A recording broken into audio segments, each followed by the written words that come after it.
শেখ হাসিনার সময়কালে ধর্মনিরপেক্ষতা মুছে ফেলতে চাইছে মোহাম্মদ ইউনূসের নেতৃত্বাধীন বাংলাদেশের অন্তর্বর্তী সরকার।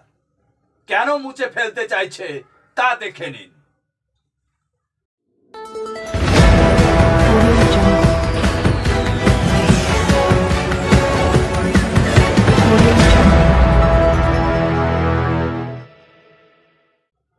সবাইকে শুভেচ্ছা ও ভালোবাসা জানিয়ে আমি আফতাব হালদার আজ শুরু করছি দেশের খবর।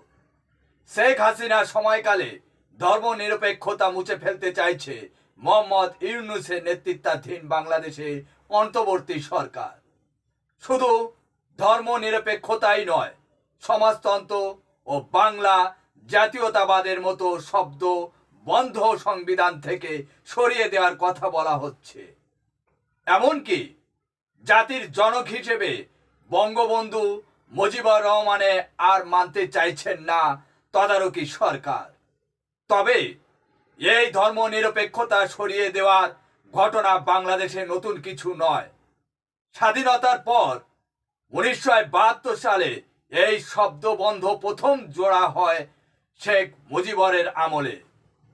তারপর সেনা অভ্যুত্থানের মাধ্যমে ক্ষমতা দখল করে বর্তমান বিএনপির নেত্রী খালেদা জিয়ার প্রয়াত স্বামী জেনারেল জিয়াউর রহমান ক্ষমতায় এসেই 1977 সালে ধর্মনিরপেক্ষতার উপর আঘাত নামিয়ে আনেন।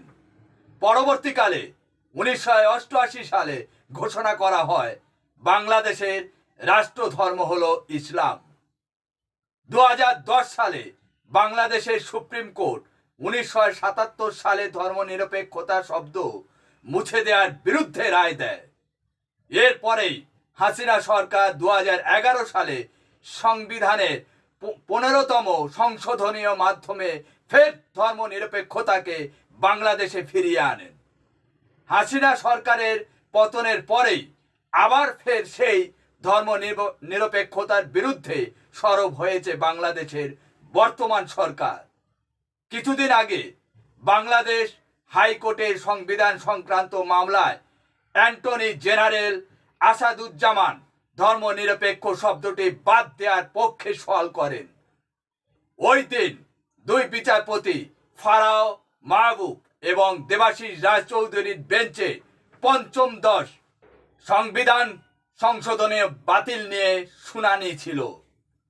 অ্যাটর্নি জেনারেল বলেন, দেশের 90% নাগরিক হলেন মুসলিম, তাই সংশোধনের আগে যেমন সংবিধান ছিল আবার সেই অবস্থাতে ফিরিয়ে আনা হোক। ওই শুনানিতে অনুচ্ছেদ 2 এর কথায় উল্লেখ করে তিনি বলেন, হিন্দু সহ অন্যান্য সংখ্যালঘু সম্প্রদায়ের মানুষ নিজেদের ধর্ম পালন এবং সমান অধিকার যাতে পান সেটাই নিশ্চিত করতে হবে। পাশাপাশি বাঙালি জাতীয়তাবাদ সমাজতন্ত্রের মতো শব্দ সংবিধানে পরিপন্থী বলে উল্লেখ করেন তিনি। তার যুক্তি হলো, স্বৈরতন্ত্রকে এড়িয়ে গণতন্ত্রকে প্রতিষ্ঠা করা উচিত। গণতন্ত্র বিপর্যস্ত করতে পারে এমন সংশোধন না হওয়াই বাঞ্ছনীয়। তিনি 2011 সালে 30 জুন শেখ হাসিনার জামানায় বাংলাদেশ সংবিধানে 15তম সংশোধনের বিল পাস হয়েছিল। সেখানে বেশ কিছু পরিবর্তন আনা হয়েছিল। পাশাপাশি বঙ্গবন্ধু শেখ মুজিবুর রহমানকে জাতির পিতা হিসাবে ঘোষণা করা হয়েছিল। ওই দিন অ্যাটর্নি জেনারেল বলেন, দেশের স্বাধীনতায় শেখ মুজিবুর রহমানের অবদান অনস্বীকার্য, কিন্তু আইন করে তা প্রয়োগ করা হলে দেশের মধ্যে তা বিভাজন তৈরি হচ্ছে। ভারতে শেখ হাসিনা প্রায় 100 দিন হয়ে গেল আছেন। দুহাতে 2টি সুটকেস, সঙ্গে বোন শেখ রেহেনা।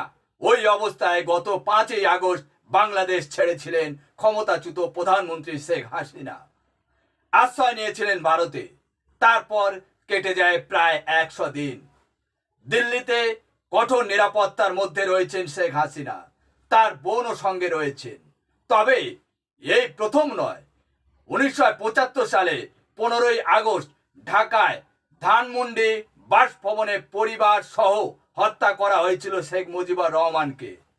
তখনও দিল্লিতে বোনকে নিয়ে নিরাপদ আশ্রয়ে ছিলেন শেখ হাসিনা। যেটুকু খবর আমরা সংগ্রহ করতে পেরেছি তা আপনাদের সামনে তুলে ধরলাম। আজ এখানে শেষ করছি।